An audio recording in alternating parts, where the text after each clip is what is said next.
themselves.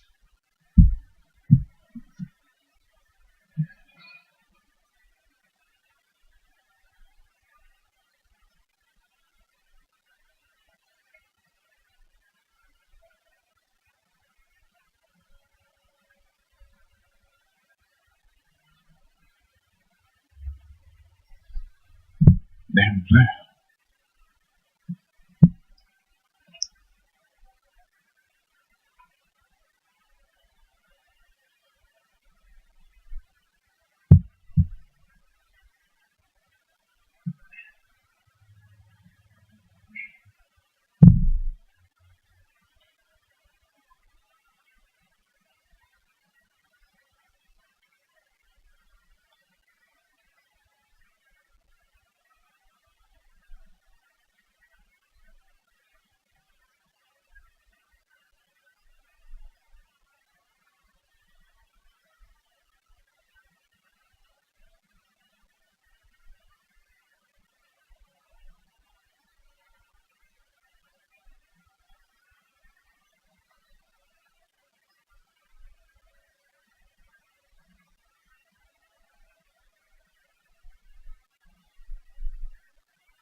Alright, welcome to the Young Turks. We've got a hell of a show for you guys today.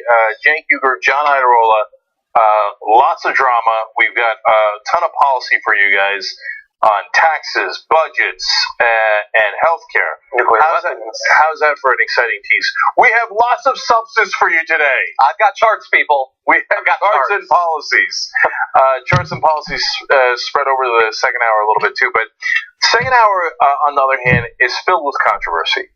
And there's some parts of me that are, in some of the stories, in fact, in a lot of the stories, I'm going to go back to conservative Uygur. Ooh, my conservative side comes out a little bit. And we're going to do a Supreme Court, too. Jesus, I'm sad you're going to miss it, because it's going to involve skateboarders. Wait, you're going to come out conservative on that story? I might throw them under a literal bus. After they were almost thrown at it. Anyway. Okay, let's see what happens. Okay. Yeah. All right, fun and exciting for everybody, and hopefully informative. So what do you got for us first, John? We got a doozy for you, an update from yesterday's story. Our continuing coverage of the Republican attempt to destroy Obamacare. As we previewed yesterday, the new version of the Republican healthcare bill has now been released. And in this video, we're going to break down what it actually changes from the previous version and what it keeps the same. and then try to get an idea of the likelihood that it will actually be passed. So a couple of the big picture topics from this new version. The Senate's revised healthcare bill still includes an estimated $657 billion in tax cuts by eliminating the health law's taxes on the medical industry and its individual mandate penalty for not carrying coverage. But it does continue two taxes aimed at wealthy Americans, a 0.9% investment tax and a 3.8% Medicare payroll surtax. So those are two taxes added by the ACA that previously were going to be removed in the earlier version, now will be retained. But what's interesting is that they are doing fewer of the tax cuts than they were before, but most of that money is not then being put back into increasing coverage, lowering deductibles or premiums or anything like that. There are a few things that it does do, and we will give credit to those. The new bill includes a $45 billion program to combat opioid abuse, as well as $70 billion to offset the costs of expensive patients, in addition to some money that was appropriated in the first version of the bill. But the inclusion of these taxes does not appear to lead to any additional funding of the Medicaid program or offset any of the cuts to the tax credits in the individual market. And so the biggest problem then is that the issue a lot of the so-called moderate Republicans had was that this cuts far too much from Medicaid. And it still does that. It doesn't actually change that. The return to the states on Medicaid is going to continue to drop down, eventually kicking many people off. And as a lot of commentators have noted, if the issue was that too many people lost their health insurance under the old bill, this does nothing to fix that. Yeah. So the developments today did make me question a little bit.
You got Heller, you got Portman, you got Hovind from North Dakota.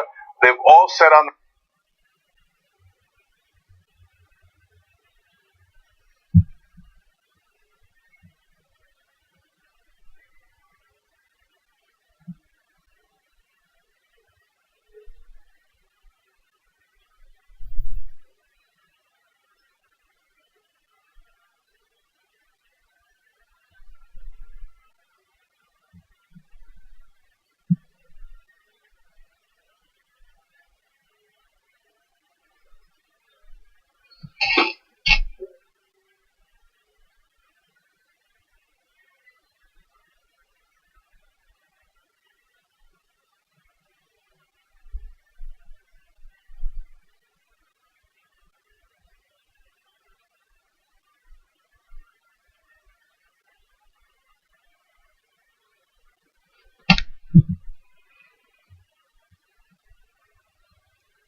He's trying to stick his head up like, remember I was the leader?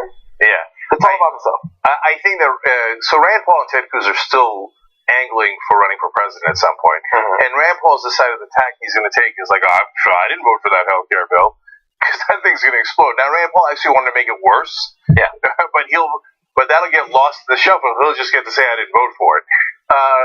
And Ted Cruz, he's angling for the donors. Like, hey, donors, you wanted it to be more draconian, and I got it to be slightly more draconian. I didn't really get the things that I want. But remember, when I run for president, my slogan is going to be, I'm with him. I, me. Remember that. Okay. Yeah. So you want to go to Shelby? Yeah, why don't we run Shelby? I do have some problems with this bill. The big taxes are still in there, which I had talked about being a bad part of any bill, a bad part of Obamacare. But Senator, does that make it a no-go for you then because of those No, taxes? it doesn't. I'm trying to work to yes. I want to work to yes to where we can salvage something. It won't be everything I wanted, which is a straight-out repeal. But if we can get an improvement over what we have now, that will be progress, and we can fight another day. But we've got to fight next week to fight another day. So are you at yes as this bill stands, Senator? What now? What you? Are you at yes? Are you a yes as this bill stands? You can count me as a yes. I know it's a moving target. Things change. You amend it, and they come up with different things. But I've always been a yes. It's better than a no in the status quo, which we are in now, which is horrible. What? I love the rhyme. Okay, so bottom line is conservatives looks like they're rallying to a yes, because if you think about it, man, failure is not a good option for the Republicans. If they say, oh well, we couldn't repeal Obamacare, that for their base and for their donors, that is a double whammy. Now the problem is once they repealed it and put this in place, that's another kind of whammy. But I think that they're also in the middle of hubris.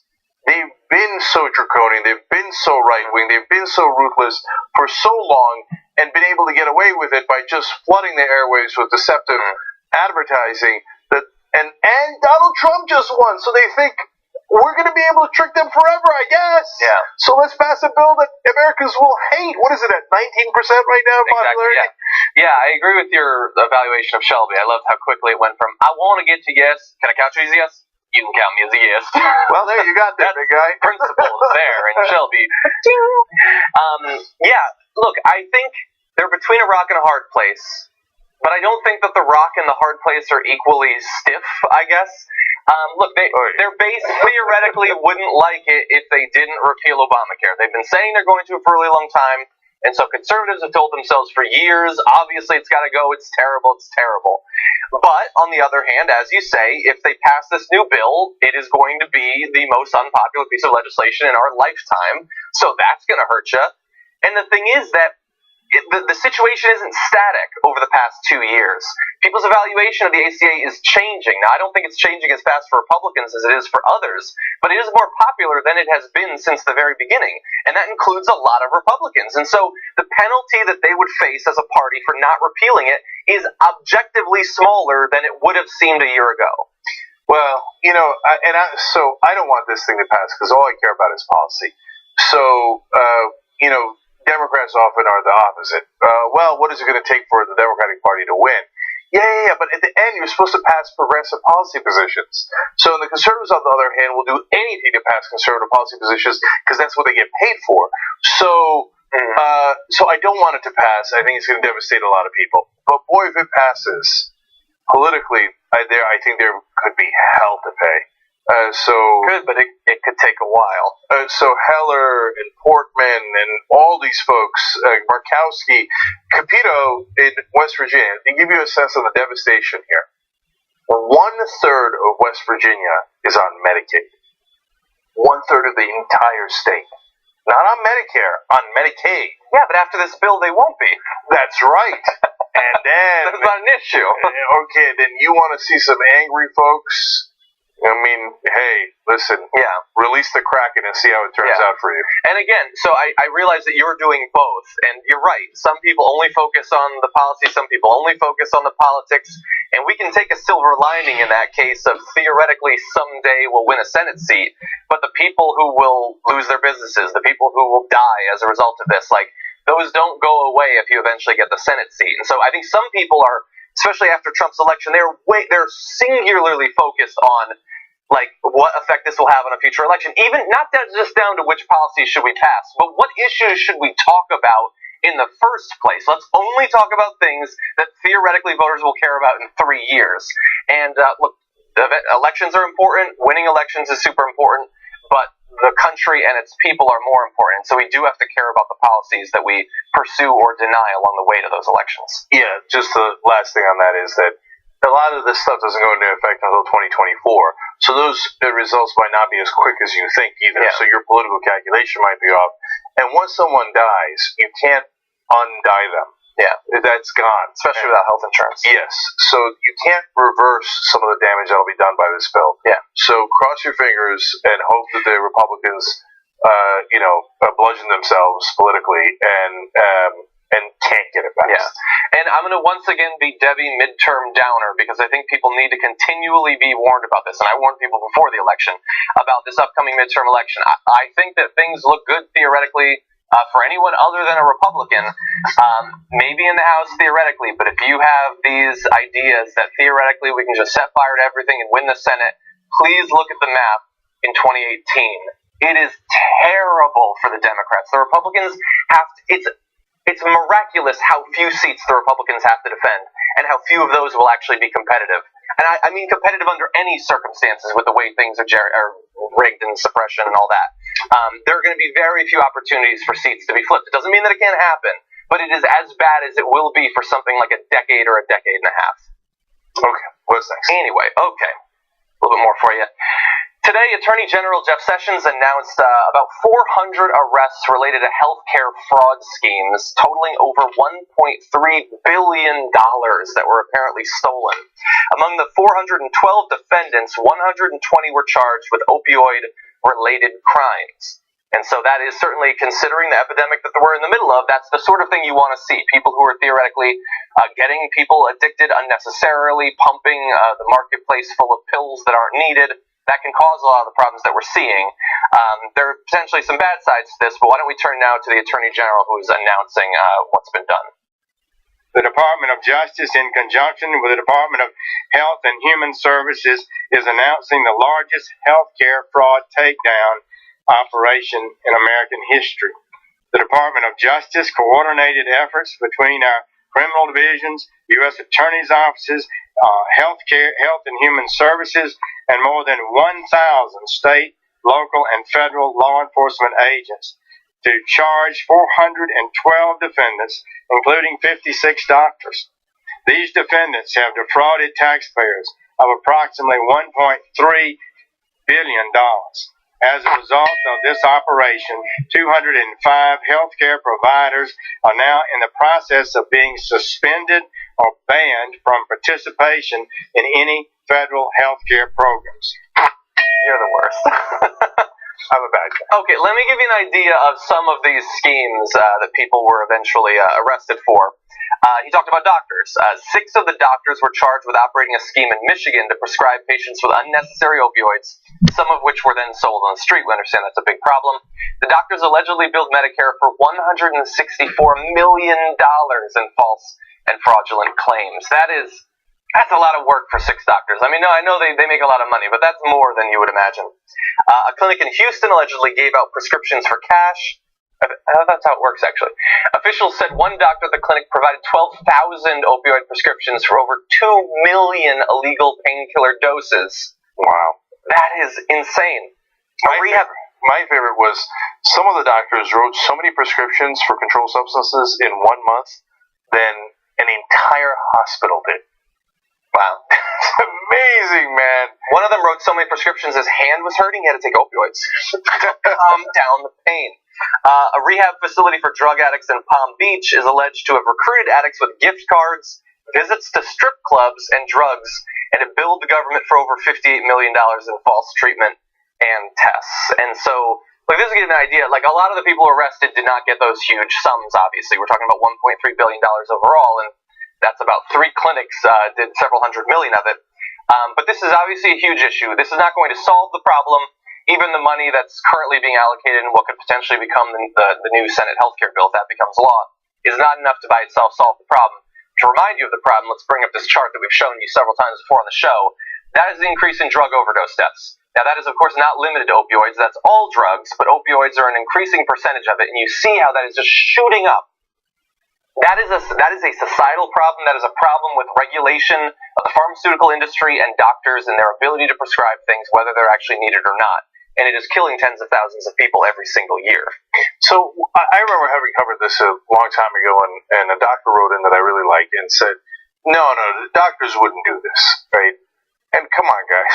Most doctors, of course, wouldn't do this because there's a lot of different ways to make money, but they mainly, I give them the benefit of the doubt, which I think they have earned. They mainly went in to do the right thing and to help people and cure people.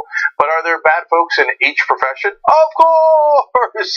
So, when there's this much money to be made, yeah, you're going to find a couple hundred doctors in the country, and in this case, it's 150 doctors, nurses, and other licensed medical professionals who are willing to do the wrong thing for given enough incentive to do so. Yeah. So, look, I think the real gateway drug is prescription painkillers, and I think saying marijuana is a gateway drug is completely counterfactual. It's not true. We know what the gateway drug is, and in this case, it is a very clear line from those legal drugs to heroin, because they can't get either the prescriptions filled anymore, or they can't afford it anymore, and heroin's cheaper, and then there's fentanyl, and then you're dead. So, having said all of that, and putting the spittoon aside, I actually want to give them Sessions here in the Justice Department credit. And Sessions is not a guy I'm awfully fond of, but this is a nice operation. And look, this thing kills 59,000 people a year. If any terrorist group killed 59,000 Americans every year, we would invade 17 countries to fight back against it. But in this case, they put 1,000 law enforcement agents on it in 30 different states. So great, at least some sense of proportion for how big the problem is. So a job well done here in getting these arrests. And hopefully the investment made in getting these 400 people theoretically will stop far more from actually doing these sorts of fraud schemes in the first place. The last comment I want to make is I alluded to the bad side of this, and the bad side is not in who was arrested or anything like that. But Jeff Sessions, while I'm glad, like Cenk, that he's taking this seriously, because far too few people are taking the opioid epidemic seriously, in his extended comments talked a lot about the massive drug epidemic that we have and drug dealers all over the country. And he there is not talking exclusively about opioids. And we know Jeff Sessions' background. We know what he thinks about his recent comments about the DARE program and how that's needed, how we need a new war on drugs. And he's not just talking about prescription painkillers. He wants to go after vigorously legal marijuana wherever it is, illegal marijuana as well. And that's the sort of thing that unfortunately will get a lot more people arrested, and not people who are defrauding the government of hundreds of millions of dollars, people who are simply smoking a little bit of marijuana. That's who Jeff Sessions is historically, and I'm worried that he could theoretically use this sort of thing to pursue that agenda in the future. Marijuana has nothing to do with opioids, except for the fact that whenever you legalize marijuana in a state, opioid abuse goes down, because marijuana is a much safer and much more cost-effective alternative to painkillers. So that's part of why the drug companies are the single largest donors to politicians. They need to protect their monopolies. Plus, they need to keep that war on drugs going. Otherwise, their profits are going to go down. But war on all the wrong kind of drugs. But again, I'm going to go back to giving them credit here, because finally we're targeting the actual things that are causing the problem, which is the prescriptions drugs in the first place. Agreed. When we come back from our break, we're going to have an update on the Iran nuclear deal, and Trump is in Paris. We're going to give you all the updates. Stay with us.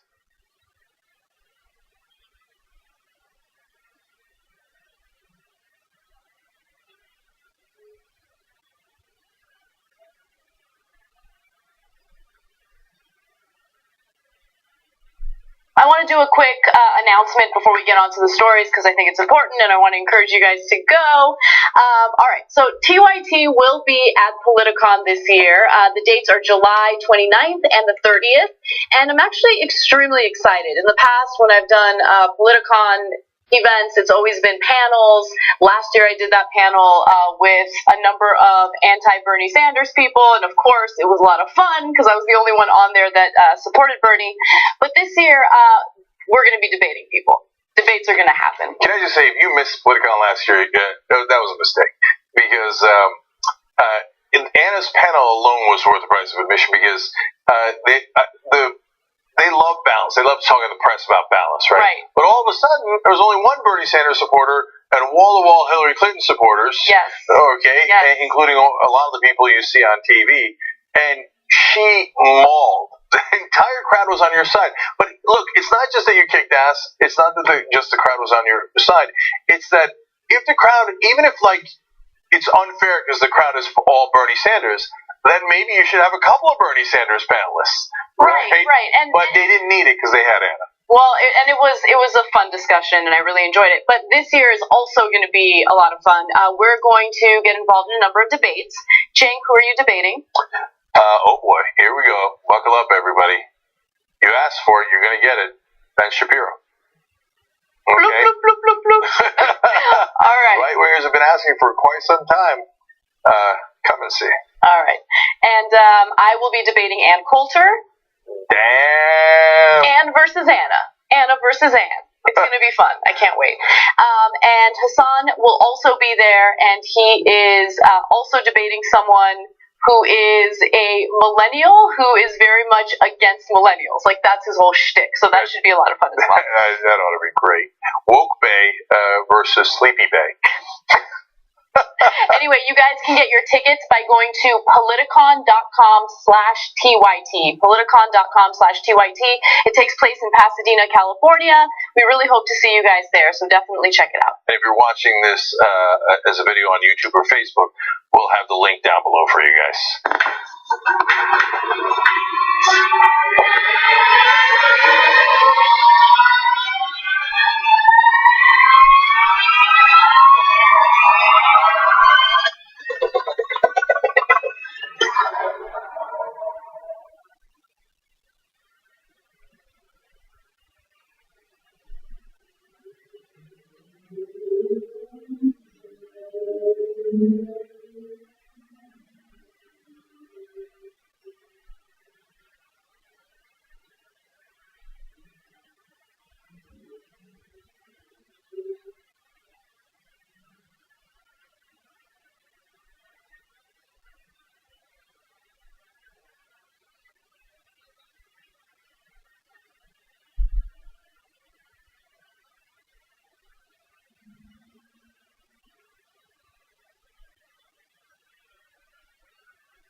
Back on the Young Turks, Cenk Uygur, John Idarola, Marissa N. writes in on hashtag TYT Live on Twitter.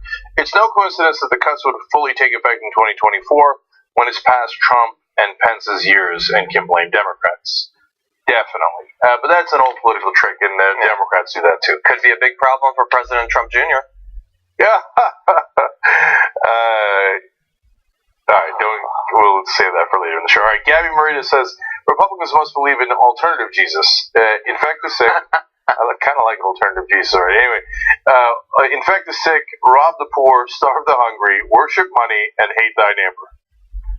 That's actually almost kind of literally true. War is peace. Yeah, hate thy neighbor is Mexico, right? Worship money, I don't have to explain that one. Right? Starve the hungry and infect the sick. Take the food stamp money, put it into the wall. Yeah, medicate. Anyway, man, okay, alternative Jesus is a scary dude. I'm a Derpy Panda writes in, the real gateway drug is money. It's addicting and it brings out the worst in humanity. Okay, Andrew Jaffe says, you realize this Department of Justice operation must have started under Obama, right? What are you congratulating Sessions for, his presence? Well, Andrew, that's a great point, and I thought about making that point on the show, but it didn't make the cut. So it's a good point, but not good enough. Well, and they do, I mean, this is not like a one-time thing. Every year there are arrests like this, but this is a particularly large number of people. No, in all kidding aside, Andrew, this is a great point. We don't know for a fact when it started. And so, very likely it started under Obama. But things that started under Obama also have been cut off by the Trump administration, including a case in Manhattan about Russian money laundering, which is very interesting. Might save that for another show. Jank, you're getting hysterical. I know I'm hyperventilating, but anyway, so at least they didn't stop it, and they brought it, to full execution, and they do deserve some credit for that. Some, but no more. Okay, let's turn to something different. The CBO has finished their initial analysis of Donald Trump's budget proposal from earlier this year, and so far it's looking like the numbers are not quite adding up, both in terms of his claims about how it would cut the deficit, and also whether in the House they'll be able to get enough members of the Freedom Caucus to actually sign on to it. So in this video, we're going to be breaking down both of those. The budget projected is under the CBO that by 2027, the economy would achieve a small budget surplus. I think it was like $17 billion. But according to the CBO, the deficit would remain at $720 billion. So small little rounding error there, almost $1 trillion a year difference, but something to take note of for the future. It said that the average gross domestic product growth over 10 years is currently 1.8%, and that under Mr. Trump's plan, it would be 1.9%, a small raise, so good news for Mr. Trump, but lower than the 3% the administration assumes. And they do just assume it, and they've been saying that throughout the campaign, but I doubt any serious economic minds on the Trump team, if there is one, actually thinks that they can sustain that. I don't know why they would believe they can get to those numbers, but they do need it to make their budget sound plausible. Now, in response to all these numbers, really fast, Mick Mulvaney, the White House budget director, has called for the office's influence to be diminished and said recently that its time had come and gone. Yeah, so if you're going to bother bringing facts here, your time is at an end. So, look, the reason they promise the 3% is they know that that's not realistic. They promise it so that their numbers will line up, the rich will get their tax cuts, and later when it doesn't happen, they'll blame Obama or Hillary Clinton. Who cares? Trump's full of 1,000 excuses, 1 million excuses. Yeah. So you know what the Republicans are doing now? They're like, if you want to keep talking about this Donald Trump Jr. story, we're going to restart an investigation on Hillary Clinton. What? She's in the woods, dude. She's totally irrelevant. What a bizarre, spiteful thing to say. Also, okay. But yeah, have at it, Hoss. What do we care? Well, fine, investigate. What's the difference? Yeah. And by the way, John Quincy Adams, I don't think we forgot what you did. Okay. I love that we're now tracking down, like we're doing hit jobs on failed candidates from the past. Like JR in the meeting is like, Mitt Romney, what's he hiding? Okay, Al Gore, you bastard, we're coming for you. Yeah, you think they won't? They will. Anyway, so in this case, this is the thing that they care most about, because that's why the Freedom Caucus is saying, Freedom Caucus, what a preposterous name, by the way. Anyway, it's the freedom for the rich to never pay taxes. Yeah. So they're saying, look, if we're going to do any kind of budget, my boys, meaning the rich, need tax cuts first. Yeah. Okay? So you got to guarantee me tax cuts. I don't care about the budget. I've never cared about the budget. Deficit, that's all a marketing ploy. So it's all a trick, right? Yeah. So yeah, blow $1 trillion hole in it. Who cares? my guys, my donors need their tax cuts, and they need it right now because we're not sure what's going to happen with Trump. Well, I'm glad that you brought that up. Their lack of concern for what the budget would actually contain, what effect it would have on real Americans. Because earlier today, I saw on Bernie Sanders' Twitter account, he put out a really interesting chart, a scary chart. We should do the scary chart kind of thing, about Medicaid cuts combined from the little bit of information we have from the budget proposal combined with the Republican Senate healthcare bill. So let's bring this up and show the reduction in Medicaid spending year by year. You're seeing that between 2017 and 2027, it would end up with a more than half of it cut away, 52.2% cut combined in those two proposals. That's just one issue area, but think about the effect that will have in human terms on actual American families. What you're looking at in that chart is wealth redistribution. The reason that they don't like Medicaid along with Medicare and Social Security, and they call them entitlements, the reason Medicare and Social Security are called entitlements is because you paid into them, and hence you are entitled to your own money back when you retire, okay, or when you get above the age of 65. In the case of Medicaid, they're like, this is just going to the poor. I mean, Social Security and Medicare at least also go to the middle class and the rich, right? This just goes to the poor. No, we need to take all the money from the poor and redistribute it to the top. So Medicaid is number one on their hit list. So you know what their agenda is, and this is what they've been trying to do since they passed Medicaid over 50 years ago.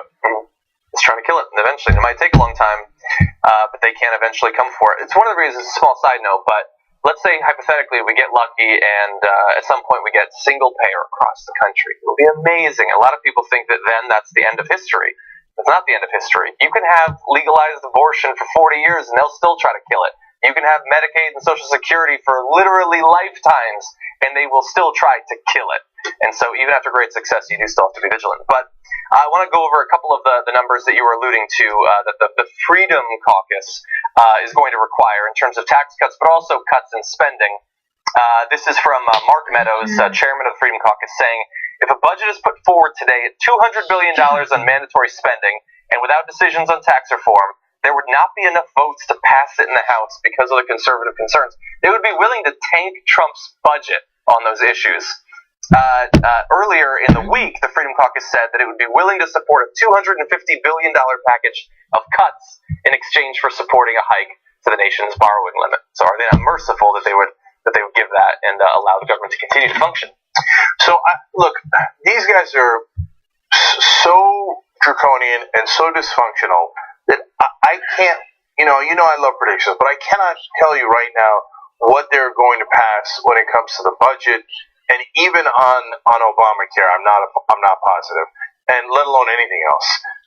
But there is one thing that you can write down in stone: before Trump leaves, by hook or by crook, they're going to pass the biggest tax cut for the rich and for corporations you have ever seen, that this country has ever seen.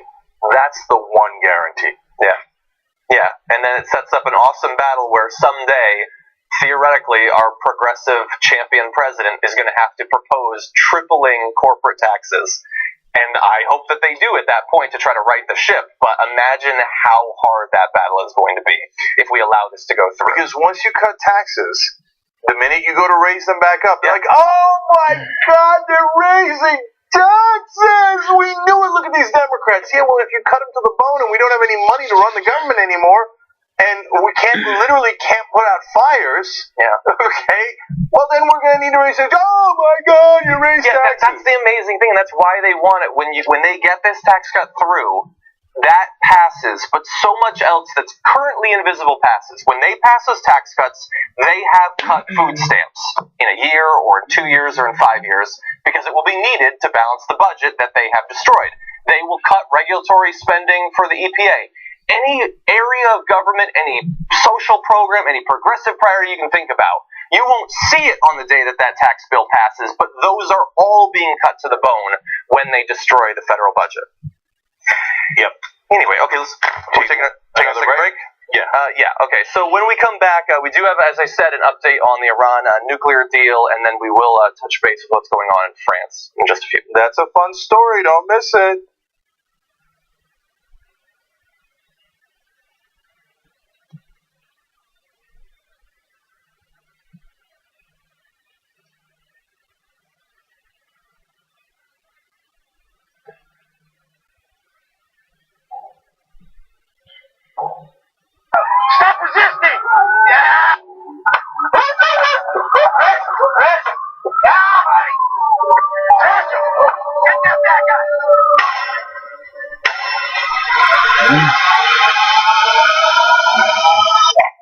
war hero. He's a war hero because he was captured. I like people that weren't captured, okay? You said I had small hands. They're not small. I never heard that one before. Brett has a cat. I'm moving away from the controversial stuff we were discussing prior to this going live to talking about pussy. Because it's a pussy cat. Here's the thing. I think the cats are dumber. Everyone thinks that cats are smarter because they found a way to just like not care about you and have a home and food. Right. But cats are stupid. They're like children. Like cats, everything they do, it's like, cat, do you want to take a bath right now? Yeah. Because you're fucking gross. And they're like babies and like toddlers. We're like, no, this is how I do it. Yeah. I just lick it. And you're like, are you sure that's a good idea? Because I think you might get hair caught in your throat. And the cat's like, no, it's fine. They're stupid. And then, like, they're just like babies where it's like, I pooped. And then it's like, did you want to poop outside? No, I poop here. It's fine because I bury it. Like, they're idiots. They're like children. And then dogs are like husbands in sitcoms. Why? Where they're just like, listen, when do we eat? And I love you for that. Also, I'm going to try to have sex with you. If you don't want it right now, just roll up a newspaper and hit me. That's so true. Although Charlie never tries to hump me, always tries to hump Christian. But you know what? Are you jealous by that? No, I'm not jealous. I just think it's interesting because I think Charlie might be a gay dog, and I love him no matter what.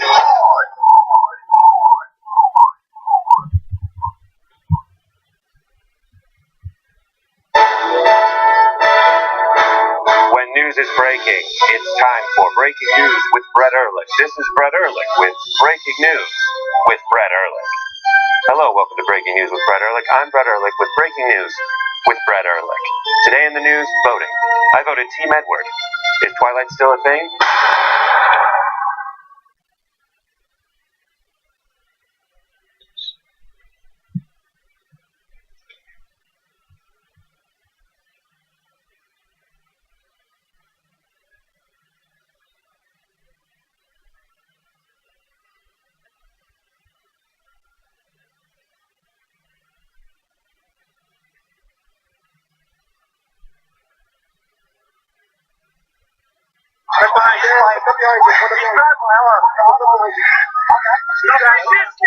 Just fucking relax.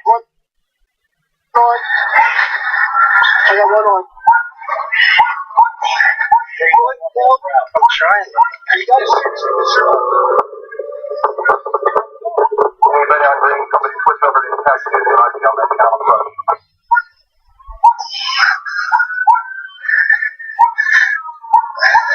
I think it is.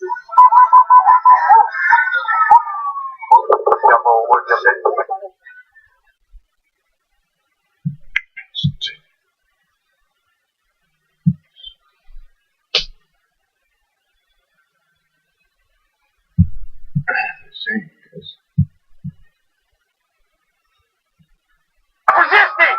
Yeah, buddy! Get that bad guy! Stop fighting! Stop fighting! Yeah! It's 10:30, Reno shut down on the first side. Just get that bad guy! Yeah! On the Winston side.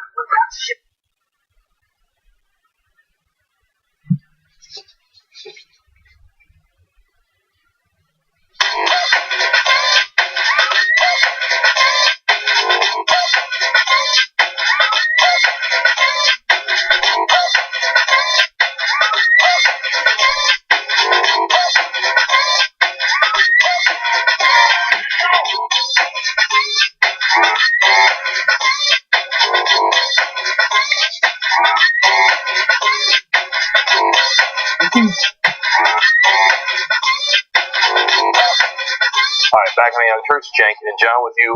Politicat writes in, dumpster care is so humanitarian. Unfortunately, I kind of like that term, dumpster care.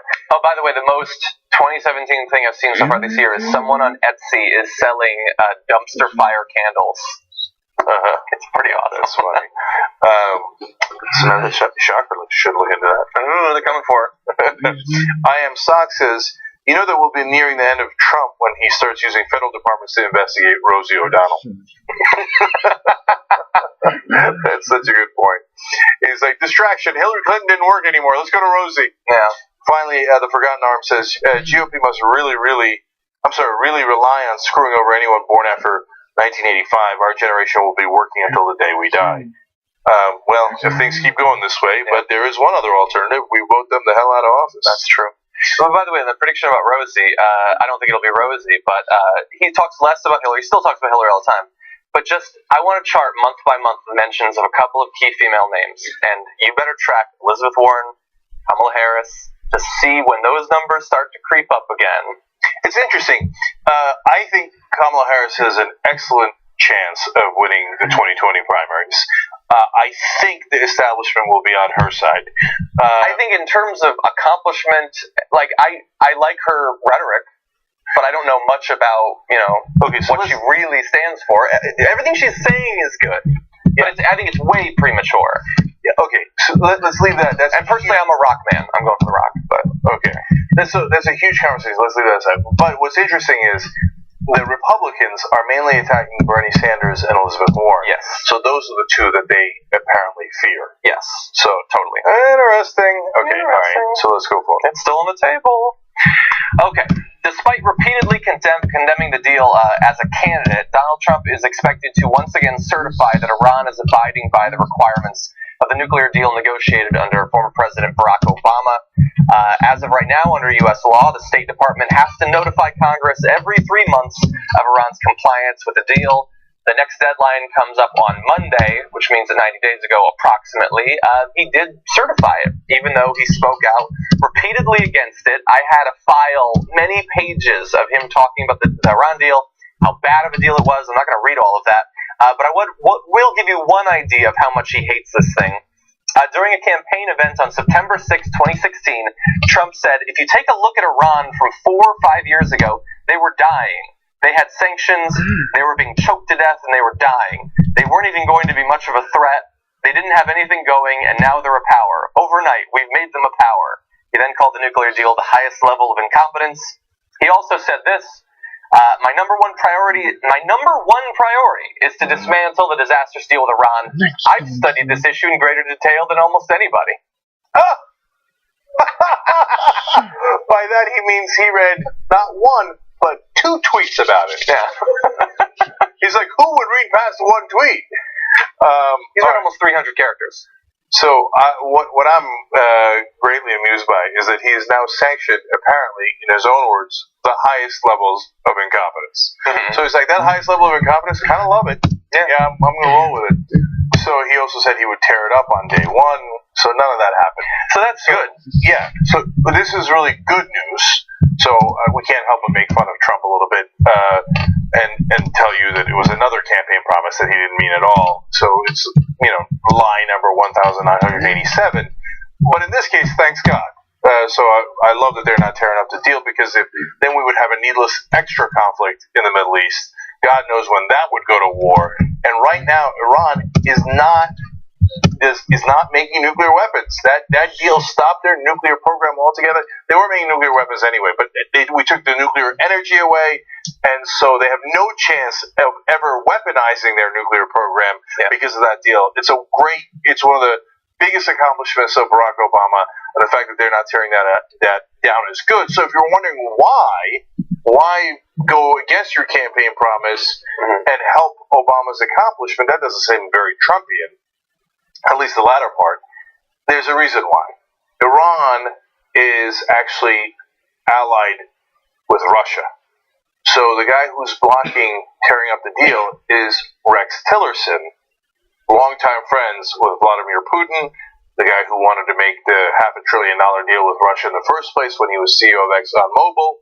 So lo and behold, they get in office, and they're like, Ron, not so bad. When he was campaigning, they're the worst of the worst, but we choked them, we almost murdered all of them, right? Like, that was like a big thing. Now they're like, oh, Vlad says they're okay. I read 2 tweets about it. I think we're good. Well, Tillerson has had positive things to say about the deal lately. It's interesting that the last time it was recertified, he did speak out against Iran, and he was not happy with the entire process, although the State Department did apparently think that they were abiding by the deal.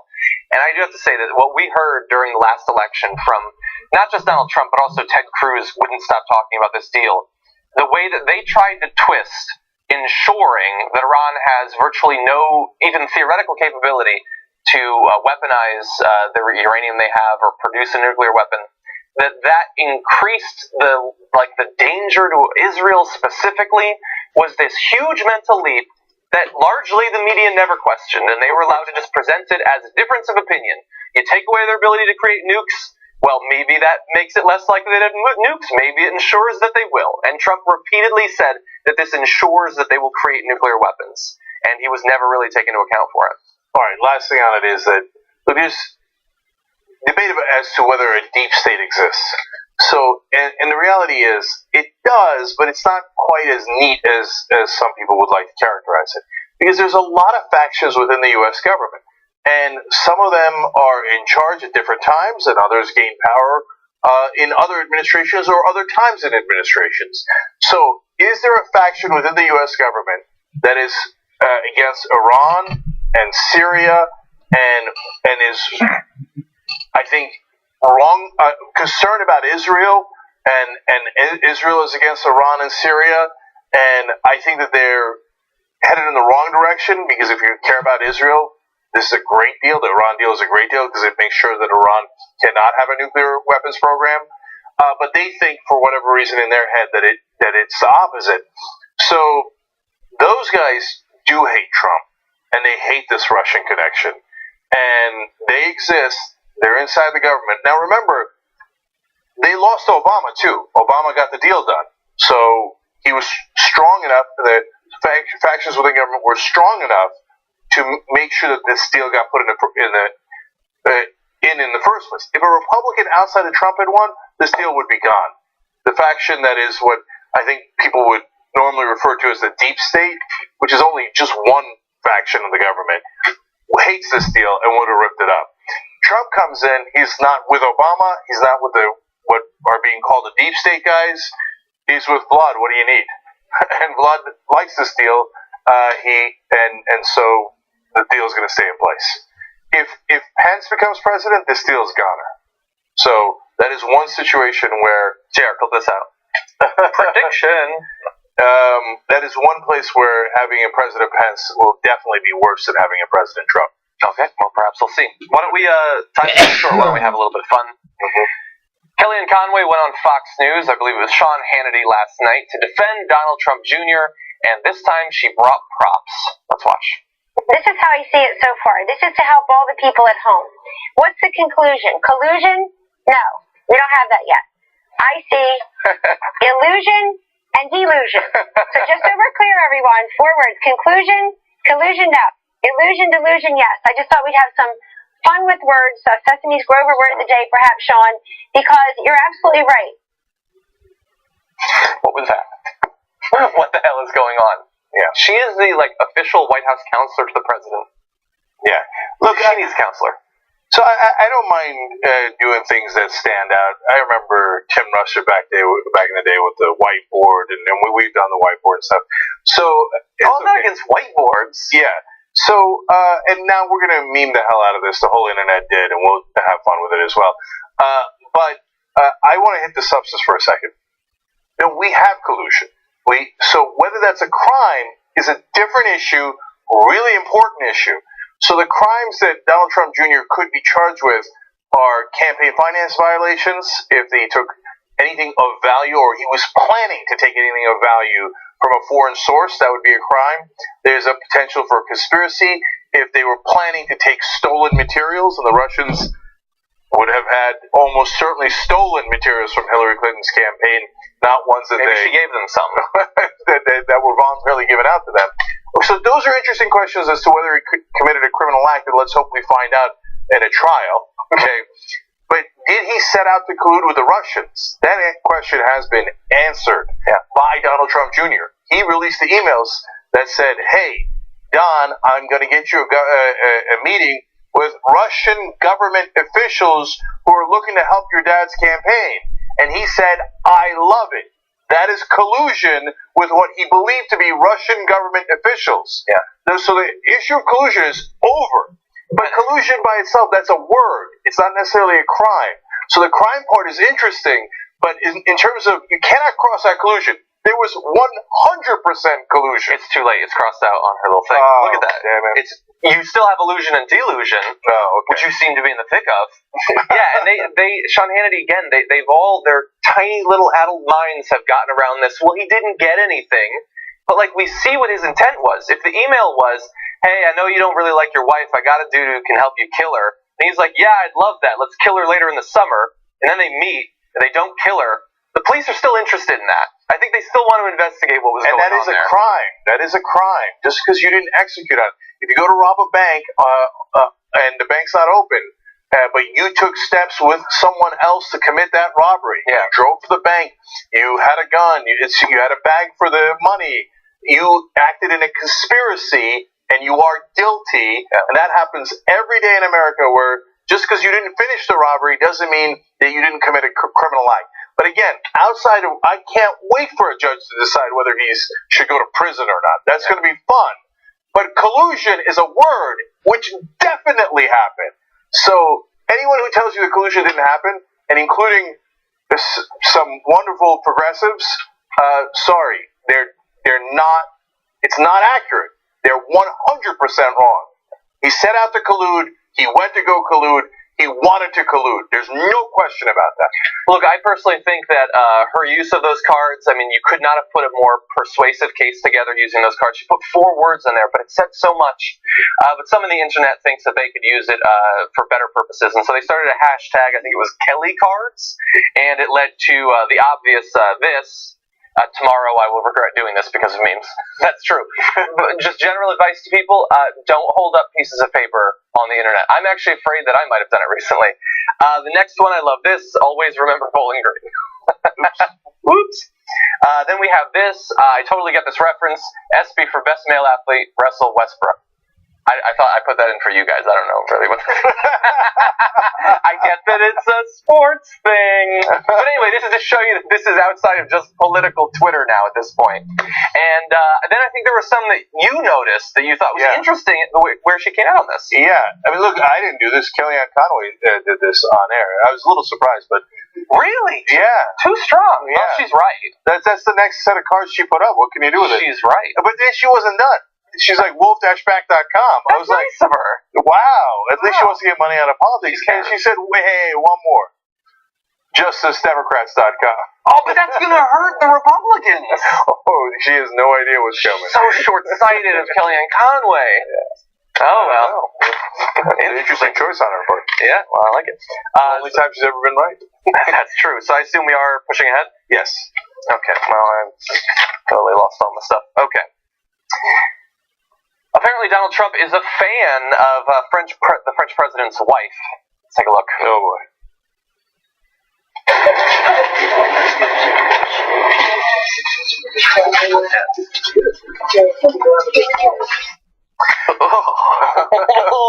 Okay. I am going to have a strange defense of Donald Trump in this story. Okay. Oh God. So yeah, if you're Donald Trump, you should be cognizant enough that you have a reputation as a creep and a pervert, that you don't go around complimenting first ladies' appearances when you run into them. Mm-hmm. I mean, not only did you go through the whole grab them by the da-da-da throughout the whole campaign and all the dozens of allegations, but you just got in trouble like a minute ago for hitting on that Irish reporter in the White House. It was like, oh, come here, you're hot. I see you. Why? Oh, she's smiling. She's got a pretty face. So, plus the flip side, attacking Mika's appearance and attacking women on their appearance constantly. Right. So stop talking about women's appearances, especially if you're you, right? Mm-hmm. Having said that, I don't think he was doing it for that reason here. I agree. Okay, I think that what he was trying to do was butter up Macron. And why he's doing that is a more interesting story. Mm-hmm. So, now, there's a 24-year difference between Macron and his wife. And by the way, same thing for Donald Trump and his wife, except Donald Trump's wife is 24 years younger. Macron's wife is 24 years older. So I'm sure that somebody told Trump, hey, don't get wigged out. His wife is way older than him. Mm-hmm. So when he sees her, there's 2 possibilities. Although still fairly young. Far younger than Donald Trump himself. I know, but you know him. So there's 2 possibilities. He sees her and he's like, oh, they told me you were older, but you're in great shape. Look at her. She's all right. She's okay. So that's just Donald Trump being an idiot. Okay, I think the second possibility, and maybe I'm giving him too much credit here, is that he's like, no, she's beautiful. She's in good shape. Macron, okay, you're 24 years old, but you're fine. You're fine. Look at this. She's hot. Okay, so if by itself, say you look lovely. That's fine. Don't say you're in beautiful shape. Don't talk about her shape. Of course, no, he shouldn't have done it. I know. I'm just talking about why he did. Now, look, this is going to lead into an actually important issue. So sometimes we do these stories about the handshakes and stuff, and it's fun, right? We'll get to that. Yes. Okay. But I think there's something important in here too, because listen to Donald Trump's answer when asked about how dangerous Paris is, and how he has said the terrorists had basically taken over, and you couldn't go to France or Germany. A reporter asked him about that, and his answer is very curious. Watch. You were implying at the time that Paris was not safe anymore. You've also said that France and Germany are infected by terrorism, and quote, it's their fault because they let people enter the territory. Those are very strong words. Would you repeat them today?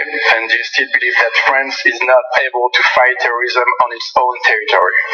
Thank you. You better let me answer that one first. That's a beauty. He's the one that asked the question. That wasn't even one of my picks. You know what? It's going to be just fine because you have a great president. You have somebody that's going to run this country right. And I would be willing to bet, because I think this is one of the great cities, one of the most beautiful cities in the world, and you have a great leader now. You have a great president. You have a tough president. He's not going to be easy on people that are breaking the laws and people that show this tremendous violence. So I really have a feeling that you're going to have a very, very peaceful and beautiful Paris, and I'm coming back. You better do a good job, please. Otherwise you're going to make me look very bad.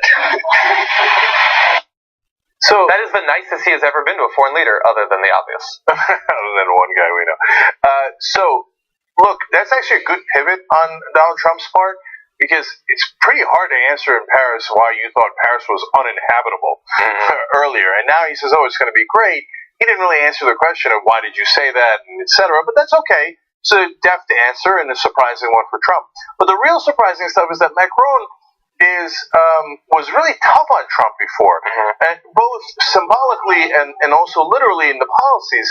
But symbolically, he showed him up. He didn't shake his hand at first when they met with world leaders, and Trump had called for him to shake his hand first. And then when they finally shook hands in another incident, Macron shook the hell out of his hand and then later bragged that he did it on purpose. And you could see the close-ups of like Trump's face, like, yeah, and so he had shown up Trump in several different ways. Trump, nonetheless, goes in with an obvious attempt to make an ally out of him. It's fascinating. No, you got a tough president. Not only is he a good president, he's going to be tough on the terrorists. He does not say that to someone he's not buttering up. And then, oh, your wife, she's older, but she's in beautiful shape. Hey, not bad, beautiful. I like the shape. You know what I'm saying? That's Trump's way of complimenting you. Okay, so. Now, I wouldn't even brought up all of that, except for the fact that now all of a sudden there's rumblings that we might get back into the Paris Accord. Now, it's a little too hopeful. I haven't really heard that. Okay, it's too hopeful. It's the first time that I heard any hint of it, and I wouldn't have given it any credence except for this interesting display of trying to accommodate the French, which is totally unexpected from Trump. It's a thoughtful approach. It's totally possible. I agree, Jake. It could be as simple as this. I looked at the whole presentation. You watch how the pomp and circumstance they brought him in. They said not many foreign leaders come in and get the greeting that he received. They took him to the tomb of Napoleon, and they took him to all of these exclusive places that they reserve for their closest friends. And it could be as simple as Macron looked at the research, and they were like, "Oh, you be nice to this guy, and he's gonna do everything you want him to. As long as you're the man. You know, you're cool. You're a good guy. Everybody calls you an a-hole. I like you're a good guy who knows what all the things they said to each other as they walk, and he could have been just like, he likes me. Okay, I like him too. He's so simple, and that's what the opposition research talk about. Opposition research is on Trump. Kiss up to him a little bit, and he's going to do whatever you want him to do. And he'll say very nice things about you in public, and so it'll seem like he is conceding. It is a perfectly good alternative hypothesis. Yeah. I mean, there's many things. Well, I guess we'll see. We can check back in like a month and see if there's been any movement on there. Yes. I think we know that this guy, if you insult him, everything he's ever said about you doesn't matter now. He is your worst enemy. On the other hand, you compliment him, and he is your best friend. He did that during the primary flip-flopping with Chris Christie and Kasich and all that. I think the chair is probably right there. The New York Times once, when they had one piece came out about him. He's like, oh yeah, he had very fair piece on me one time. He used to call into Joe Scarborough's show every day. Remember that? Yeah. All right, so let's end on a fun note here and look at the more awkward handshakes. Now, again, this is with First Lady of France and Donald Trump. And you can see the French First Lady, Madame Macron, who are waiting for the U.S. President. Let's take this in for just a second. Who are waiting for the U.S. President. Let's take this in for just a second. He's such a spaz, man. She's in good shape. She couldn't get her hand away, but she was really fighting. I could feel her strength. What's wrong with him? Hold on. It's almost like a zombie. Like, once it's cracked, you got to get out of there. It's not going to let you go. First of all, he knows that he's going to shake their hands. It happens all the time. So it's not even an unprompted thing. But let's see, hypothetically, if you had to have an unprompted handshake, could it not be awkward? Cenk, shake my hand. That's not difficult. That is really not difficult, okay? I swear, we didn't script that, people. Okay, I think Trump should be able to do it. Now let's do it if I was Donald Trump. Okay. Oh, God, don't touch me. Don't touch me. Sorry, she didn't say that stuff. I was just reading her mind there. Okay. All right. I think we're out of time, right? Yeah, probably. All right. The second hour is filled with controversies. And I turned back into conservative jank on some of the stories, and you'll get mad at me, and it'll be fun. So we'll be right back.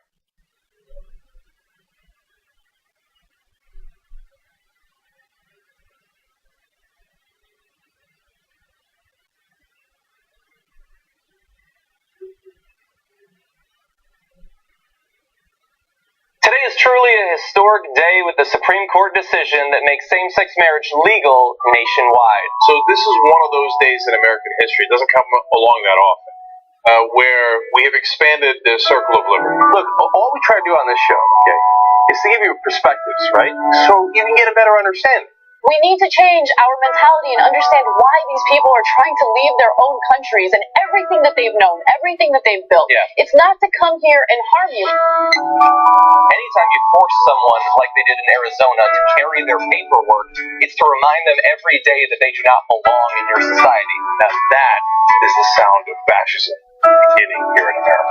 Doesn't that scare you? Don't you see history repeating itself? That xenophobia and pro-populism to get people worked up to attack outsiders.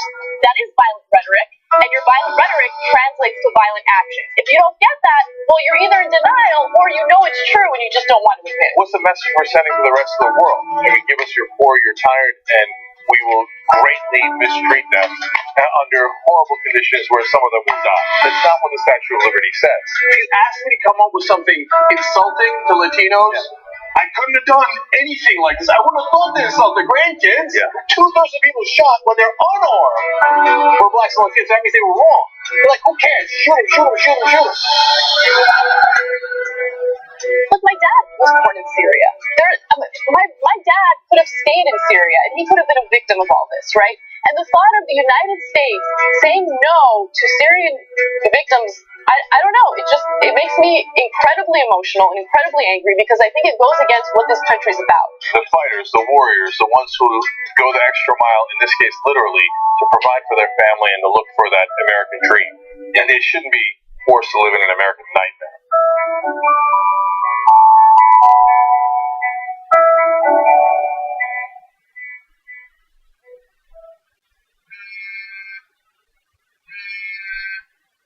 Hey, Cenk, what's up? Aaron, I forgot my email password. What is it? EASSWORD.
Back in the actors, Cenk and Anna.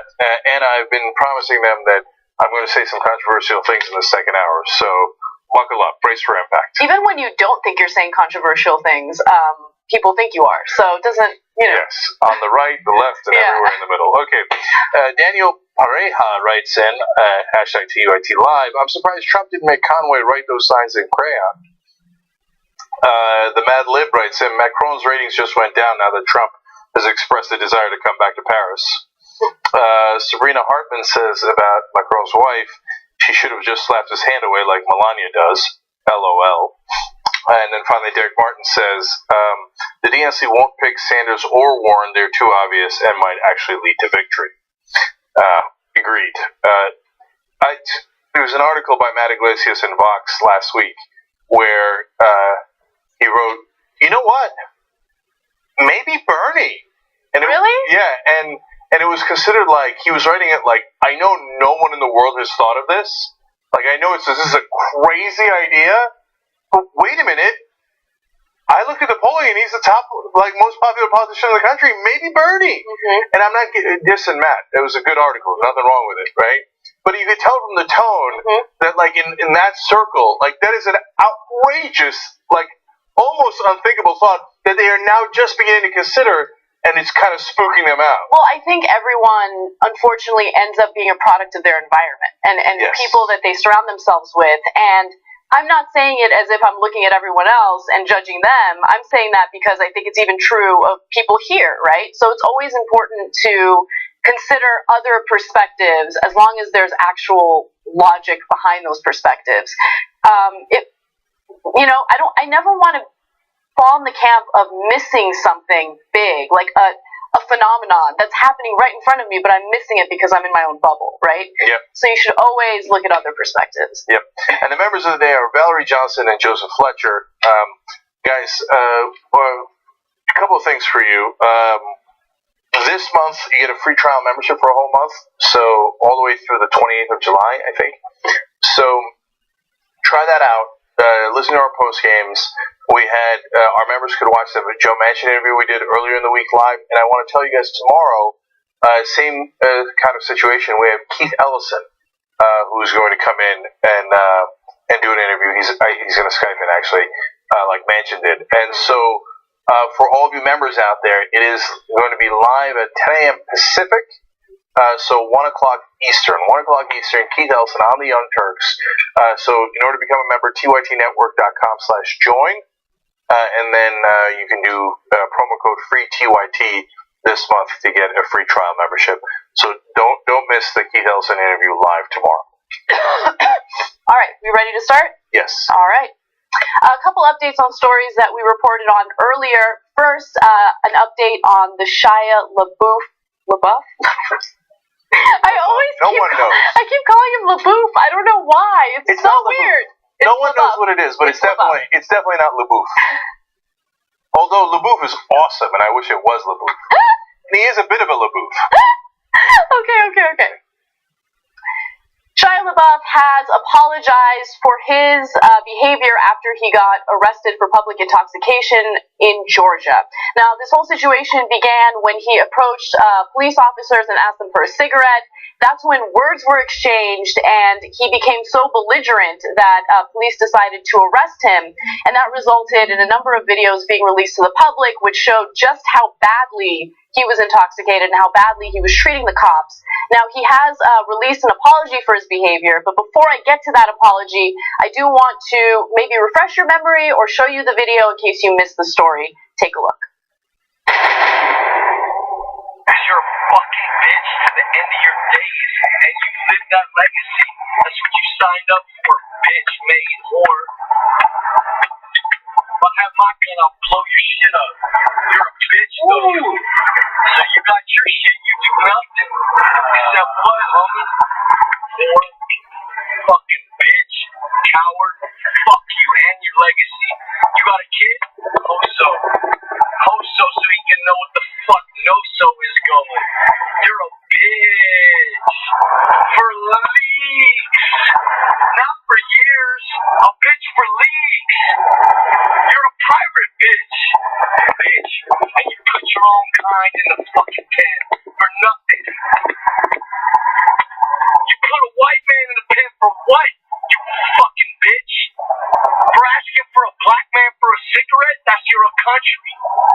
I pay my taxes, you dumb bitch. You're about to meet my lawyer. Yeah.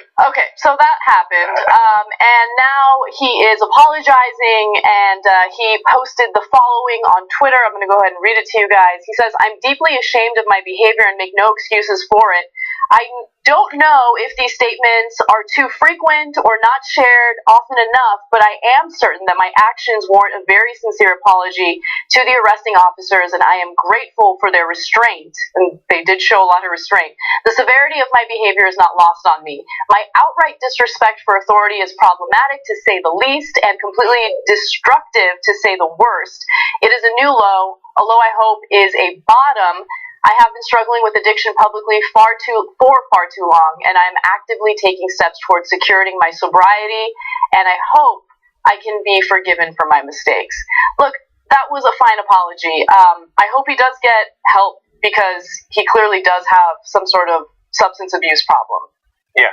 So I feel bad saying this because he almost certainly has substance abuse problems, but I'm not buying that apology at all. Not 1%. He did not write a word of that apology. That was PR 101. So things like, my outright disrespect for authority is problematic. You didn't write that, dude. You're not even sober yet. You didn't write that. Okay? No person who has said the things he said there wakes up in the morning and writes that. But even more obvious is, I am actively taking steps towards securing my sobriety. No person talks like that. PR people talk like that. I'm taking steps towards securing my sobriety. He didn't write that. So I give him no credit for it at all. If this morning Shia LaBeouf is still saying, "You're a bitch," this PR statement would come out anyway. It would come out in exactly the same words. Yeah. So of course it's possible that Shia LaBeouf woke up in the morning and was like, "Oh no, what have I done?" Right? And is deeply apologetic. Yeah. Or he's not at all apologetic, but we have no idea. because this is not his statement. This is a PR statement. Right. I think talk is always cheap, and some people got on my case for bringing up his past legal problems. I didn't bring that up simply to antagonize him, right, and to build like a case Apparently against. You wouldn't want to do that. No. Well, look, the reason why I brought that up is because there is obviously a very clear double standard among those who have resources, like wealth and fame, and those who are powerless. And so he has treated people in power, police, whatever it is, poorly in the past, and he's pretty much gotten away with it. So what makes anyone think that he would change his behavior now? You see what I'm saying? Yeah, I mean, he has substance abuse issues. He also has affluenza. So, like, no one who isn't really rich talks to cops like that. No, of course not. Okay. No, of course not. I mean, we know what happens to anyone who's powerless, who has the audacity to disrespect a cop. But that's what. But the reason I bring that up is to back up what Anna's saying about his history, because all the rest of us have a history of if you say something slightly wrong to the cops, there's going to be hell to pay, right? But his history is, I can say whatever the hell I want to the cops. I can talk about his kids. I can talk about how I'm going to bring a gun and shoot his head off or whatever. I can call him. But the part I dislike the most actually is when he called him his homie. Please spare me. Or when he said, screw your, what was it? Not legend, your legacy. Legacy. Yeah. Like, I'm like, I don't know what that means, but yeah, I hope you have a kid, like, so you can go so and then no though, or something like some weird like poetic rhyme in there. Or not so poetic. I know. I think that legacy thing was weirdly racial, but I'm not sure. I don't really. That's not. It's a tiny portion of the story. He's either drunk or on some sort of substance. We don't know. We're trying to make sense of nonsense, but regardless, it's clear that he has some sort of problem, and I do hope he gets help for it, right? Yeah. And it's a common thing that, you see in the celebrity world. And look, during the post-game shows, we talk about the downsides of being a public figure and wealth, and I think that it really messes with some people, right? Yeah. And he's a successful actor. I mean, I think he's filming a movie with Brad Pitt right now, or he might have wrapped a movie with Brad Pitt. So he might seem like he's on top of the world, but in reality, like, he has some sort of problem, and it could be tied to the fact that he's a celebrity. Yeah, and so in order to watch those post games, by the way, become a member of the Young Turks, tytnetwork.com/join. Secondarily, when I've interviewed celebrities, I think it was Russell Brand, but I'm not sure. But one of those guys, big time guy, said, "Look, fame doesn't cure anything." No. And he said, "I thought it would." And it turns out, no, it doesn't fill the hole in your heart. It doesn't help you with anything. It's not a cure. So sometimes it makes it worse. And so, look, bottom line is, I do feel bad for the guy. I'm just telling you the things that are true, which is that he didn't write that statement.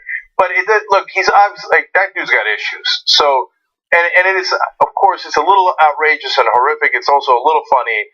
I mean, come on. You're a bitch for leaks. Okay, by the way, I want to thank our audience because a number of you tweeted to me and said he doesn't say leaks, he says leagues. Yeah. No, I figured that, but I didn't know what he meant by leagues. It meant he's talking about nautical league, like forever from now on. Everybody's ever. I'm like, what? That's why I said legacy too. Your kids and your grandkids, grandkids are all going to be horrible forever. Not for years. Yeah, so he thinks it's going to be forever. But also, so sorry, but this gave me an idea, Jake. When obviously that was a publicist statement, so there needs to be someone needs to open another level of PR. We're like, we take your bullshit PR people with the words that you didn't use, we'll put it in layman's normal, the way you would say terms, and it makes it more believable. Yeah, that's right. In that firm. Yeah, they should have a PR agency whose whole job is to make it sound human. Okay, so what could have helped is if at that statement they added, "You're a pirate, bitch." Then we would have believed it was Shia. Yeah. All right, moving on to the other news. Another update for you guys. Paul Ryan has decided that maybe, just maybe, it's time to update the House dress code. This was a story last week involving an unidentified journalist who claimed that she was kicked out of the chamber because of the fact that she was wearing a sleeveless dress. Well, that sparked the debate about the dress code that is decades old, and now Paul Ryan says, I don't know, maybe it's time to update it a little bit. So let me give you the details. The current guidelines allow the House Sergeant at Arms and members of chamber security to restrict access to staff and visitors not wearing appropriate business attire. But they don't define what business attire is. Exactly what constitutes appropriate business attire is not clearly stated. And so it kind of allows people to go ahead and kick mostly women out for nonsense, right? A lot of women wear power dresses, business attire that is sleeveless, and that's just modern times. So there's the part that people are underplaying is driving me crazy. You're not allowed to have open-toed shoes. Mm-hmm. Like, why? Why? What is that, from like the 1800s? I kind of get that. Why? I personally don't care. So I would roll my eyes at that as well, but I don't know. I don't know. Really? That's not even a thing I realized was an etiquette thing. I had no idea. Like, feet are gross. Let's keep it real. No. So look, that's why this is totally sexist, if not by intention, but by effect. Because which male reporter or staffer is going to come in a sleeveless shirt? It's preposterous. What are you going to wear, like a wife beater to Congress, right? It's only going to apply to women. And the open-toed thing, which nasty dude's going to show up and, and whatever you show up with, flip-flops or whatever, to Congress. But women wear dress shoes that show their feet all the time. All the time. Yeah, they do. Like the most formal setting. I'm just saying that in my list of priorities regarding what I would want to change about this dress code, the open-toed shoe thing is the least of my concern, right? Mm-hmm. I mean, it doesn't bother me either way. So that's just my honest take on it. Now, here's what Paul Ryan has to say about it. He says, in regard to the dress code, this is nothing new and certainly not something that I devised. At the same time, that doesn't mean that enforcement couldn't stand to be a bit modernized. Decorum, this is my favorite part. Oh my God, this is my favorite part. Decorum is important, especially for this institution, and a dress code in the chamber, in the lobby, makes sense. Okay, let's just stop right there. Come back to us. Decorum is important. Like, I just love that they're talking about etiquette while they rob us blind, right? Yeah. We get together and talk about how to violate your freedoms, how to give tax cuts and loopholes to the richest people in the country, how to screw over the most disadvantaged, but we just want to make sure that you cover up your arms, ladies. Proper decorum. Go fuck yourself. Okay, yeah, that went in the direction I didn't expect. So, but you are right. I mean, they start wars there. They don't need to start. I mean, people die, let alone healthcare, let alone the tax cuts. You know, the top 0.1% are going to get a $940,000 tax cut. Meanwhile, your taxes might go up. Okay, but he's worried about decorum. No, he's talking about decorum, right? He's talking about decorum. Decorum. Okay, the man that you supported, who is currently the president of the United States, bragged about grabbing women by the pussy and moving in on them like a bitch. I moved in her like a bitch. And then he said, "You're a pirate, bitch." No, that's somebody else. Okay, look, I don't know why that part of his quote annoyed me, but it's just like this fake properness, right? Like, let's all pretend like we're proper while we're robbing the American people. No, but that you're absolutely right, though, because that is one of the core issues in Washington. You can do and pass the most horrific policies. That's totally okay. But if you are impolite to someone else in the elites, that is considered unacceptable. That's the thing that'll get you railroaded straight out of Washington. He was impolite to one of the elites. How could he? Decorum has been broken. Well, didn't you guys pass the resolution to get us into the Iraq War, and didn't several 100,000 civilians die because of that? Yes, but we didn't break decorum while we were doing it. I mean, God forbid we should see your arms while we're voting for horrific things. And finally, my random note on it is, it's like, look, in the lobby, we've got to make sure that there's decorum. Well, how are you going to get to your office without passing through the lobby? So, any rule that applies to the lobby applies to the whole building. So, why bother making that stupid distinction? Because they can't help themselves. They're like, oh, I'm going to do a loophole here. Okay, I love loopholes. It's just so dumb. Anyway, look, it's important to dress professionally, right, and present yourself professionally, but these outdated dress codes drive me absolutely nuts. There was a story today that we're not going to cover, but I just want to quickly mention it because it just amazed me. There was a local news reporter who got a voicemail. She's pregnant, okay? And she wears clothes that fit her, and it shows that she's pregnant, but she's not scantily clad by any means. And she got a voicemail from a viewer who called her disgusting, and that she should wear clothes that hide the fact that she's pregnant, right? And it sounded like a much older woman, and it's just this old school way of thinking, right? Like, your body is disgusting, you need to completely, especially if you're pregnant, you need to wear a tent, okay? You better cover that up. Just let's get back to the current year, 2017. How about that? How about that? Okay. I don't know why I say that so much now. It's crazy. All right. For leagues. Not for years. That's my favorite part, though. We gotta include that. They got us working around the clock. Anyway. All right, what's next? All right. Oh, God, I hate this guy a lot. Okay. Representative Steve King was speaking to Allison Camerata on CNN, and they were specifically addressing the fact that the House Appropriations Committee would like to allocate a whopping $1.6 billion to begin construction on the border wall. Now, it's interesting because that money will come from U.S. taxpayers, not from Mexico, as our president promised. And Camerata decided to ask Steve King about it. Do you think it's a good idea to do this? Take a look. Comfortable, Congressman, with providing $1.6 billion of taxpayer money, not from Mexico, to build that wall. Absolutely, yes, and more. And I'd throw another $5 billion on the pile, and I would find $500 million of that right out of Planned Parenthood's budget. And the rest of it could come out of food stamps and the entitlements that are being spread out for people that haven't worked in 3 generations. We've got to put America back to work. This administration will do it, and we got to free them up so that they can and support the right agenda for this country. He's a great pro-life representative, especially considering the fact that the vast majority of people who benefit from these food stamps are actually kids. Let's go to graphic 4. More than 40 million Americans receive food stamps, and nearly 2/3 of them are children, elderly or disabled. The average household on food stamps had an income of less than $10,000 a year. By the way, it's a really interesting conversation when you put everything into context, because his argument is, we got to build that wall to keep Mexicans out because they're taking all our jobs. While he simultaneously says, oh, look at all these lazy motherfuckers, mooching off the government, they need to go out there and work. Okay, so which one is it? Is it that they can't work because Mexicans are taking their jobs, or is it because they're lazy and they're just taking advantage of the government? That's a good point. So here's the things that bothered me.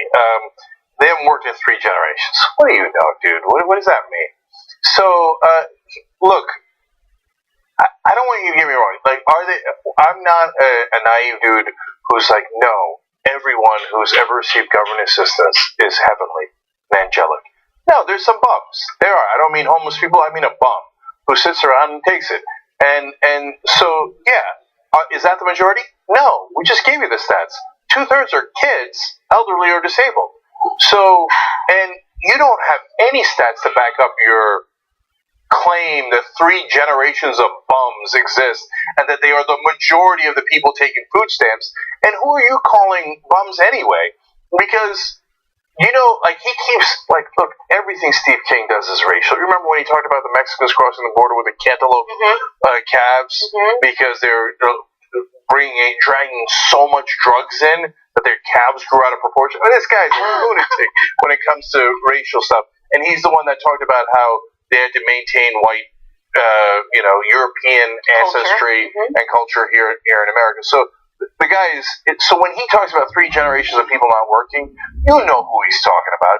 But the reality is, you know who's on food stamps and Medicaid? Interesting stat.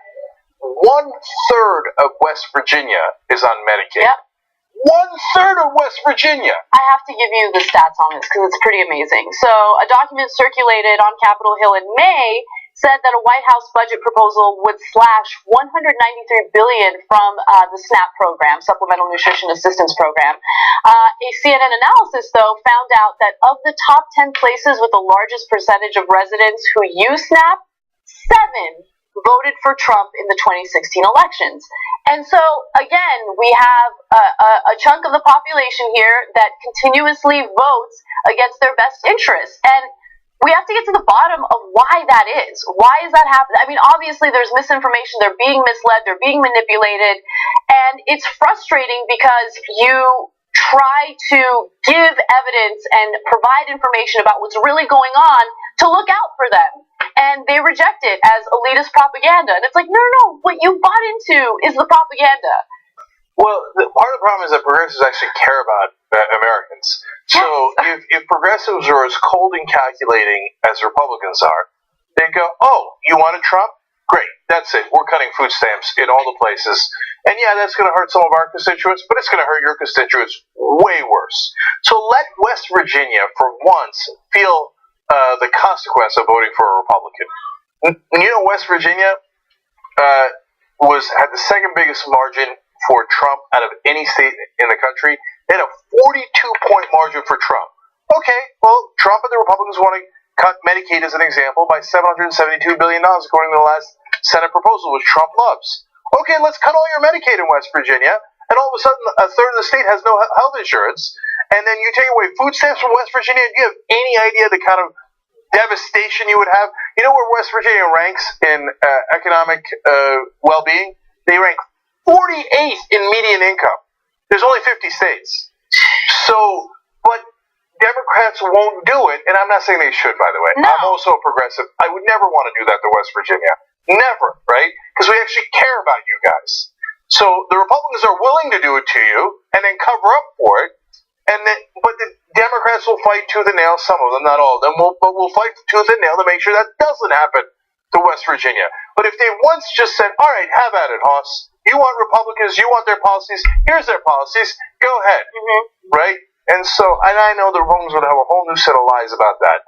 But the reality is that they have, as you can tell from Steve King, if you're someone who's relying on food stamps because your family's run on hard times, you think this guy's got your back, you got to be out of your mind to think that. Right. He can't wait to cut the money that your family relies on so he can give even more tax cuts to the rich.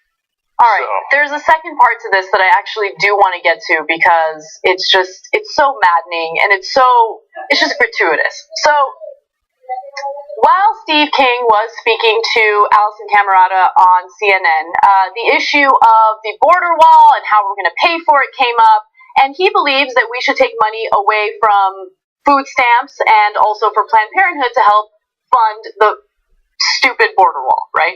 Okay. Well, he also decided to pick on Michelle Obama and her initiative when the Obama administration was in office.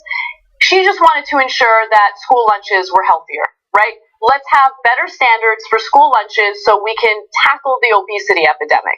Well, here's his reaction in response to all of that in the context of the border wall conversation. We built the program because to solve the problem of malnutrition in America, and now we have a problem of obesity. And when you match up the EBT card with what the scales say on some of the folks, I think it's worth looking at. Michelle Obama looked at it. Republicans should be able to look at it too. Okay. He's just so incredibly ignorant, right? Like he knows nothing about why the obesity epidemic is a problem. It's not because people are getting fat off food stamps. The more poor you are, the less likely you have access or the ability to afford healthier foods, right? That obviously keep you healthier, help you keep a healthier body weight. I mean, it's just, look, the reason why a lot of people living in poverty are more likely to be overweight or obese is because they end up spending what little money they have on cheap, quick foods, right? Cheap fast food, cheap junk food. When you could barely survive and you need food stamps to be able to eat, you're not worried about organic produce. Yeah, you're not buying grass-fed beef. You're not going to Whole Foods. Okay, that's not what's happening. The average income of household on food stamps is less than $10,000 a year. These guys are always talking about like, oh, they got cell phones, which you made that up. You have no idea what kind of phones they have or don't have. I once said they have refrigerators. Like apparently that's like a crime to have a refrigerator, right? So no, the reality is they're poor. They're making less than $10,000 a year. And ironically, yes, when you eat those cheap processed foods, you do gain weight. Now, you want to know the real reason why? Because of high fructose corn syrup that we put in all that food. And why did we put high fructose corn syrup? Because it's so cheap. Why is that? Because corn has a gigantic subsidy. Now, who pushes for that corn subsidy? Legislators from Iowa like Steve King. That's crony capitalism. That's what makes us obese as a country, far more obese than any other country, because we have so much more high fructose corn syrup in our food. And ironically, that's because of Steve King. All right, let's take a break. When we come back, someone in Oregon is found committing a hate crime and seems apologetic about it. Will I accept his apology? Okay, lots of twists and turns in the next segment, and then that whole conservative jank also in a minute.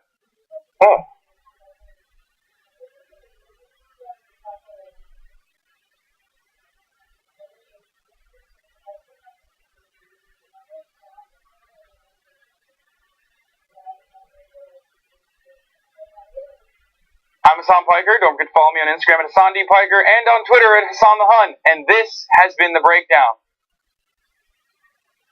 Was that good, guys? Okay. Not enough hashtag use. Hashtag abs, hashtag model, hashtag woke bay. Hashtag one black friend. I'm thinking more rings. I got them here. You need more accessories. Way more accessories. I don't know where to put them. Come on, throw these on. Woke bay, not sleep bay. More sexy, too. When's the last time you posted on Instagram? Too long. Come on, man. No, you need to post at least once an hour. What's the outfit of the day today? Is this what you're going with? No. We need more accessories. We need. This doesn't have anything to do. It doesn't. For your gay audience, man. Yeah, the gays love you, man. Okay. What else? What else do I need to do? You haven't appropriated a culture in a week. We have like a kimono or something. Yeah, that looks good on you, dude. Perfect. How many rings you got on? Do you have any more? I got 3 Yeah, can we get more rings on this? And when you're done, kiss the ring. Look at the camera. Kiss the ring. Maybe like a little wink. Islam's role in terrorism and all the Huffington Post articles weren't doing well. I would think. How many likes did our last outfit of the day picture have? Only like 100,000. So I think that's where your focus needs to be. I hear you on all the blah blah blah social issue. We need to focus on followers. Kids in Yemen. We don't care if you sleep at night. Dab, mother. Dab. Okay. Dab. There you go. More. Talk about yourself more. I'm Hassan Piker. Don't forget to follow me on Instagram. Yeah, be more into it. Instagram is important for me. Americans losing access to healthcare coverage. I hear you. Attack Tommy more. I've done it. So many. She shoots out of her living room now. It's like punching down now. We're okay with that. Good. Helps the brand. We made you. We got you verified. You're nothing without us. So I don't know what else I need to do here. Just take off that shirt. That's exactly why Tommy Lauren is stupid. I hate you. I'm Hassan Piker. Follow me on Instagram. Hashtag WokeBay. Hashtag WokeBay. Please follow me. Please.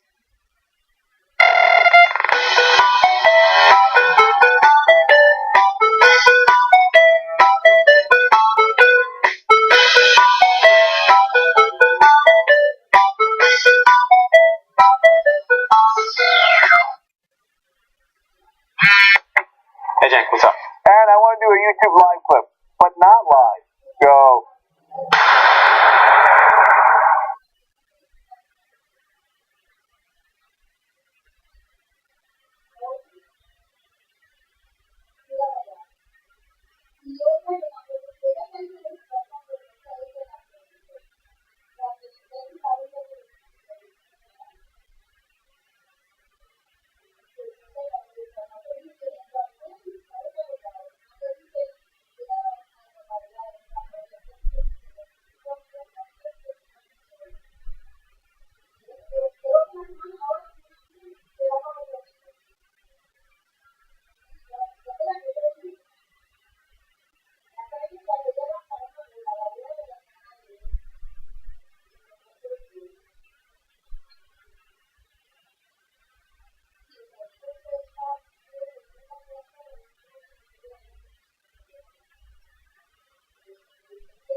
Mama writes in, "You're a pirate bitch." Needs to go on the sideboard.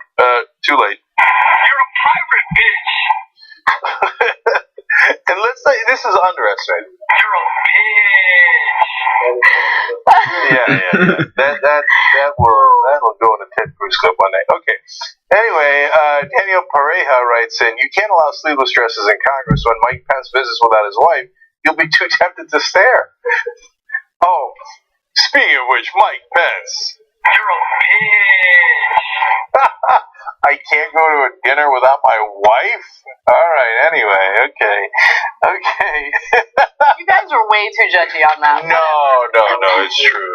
Come on, no. You're a pirate bitch. Okay. So Control Left writes in, "Congress infringing on a woman's right to bear arms. Sad. But you don't get Second credit. Amendment, come on.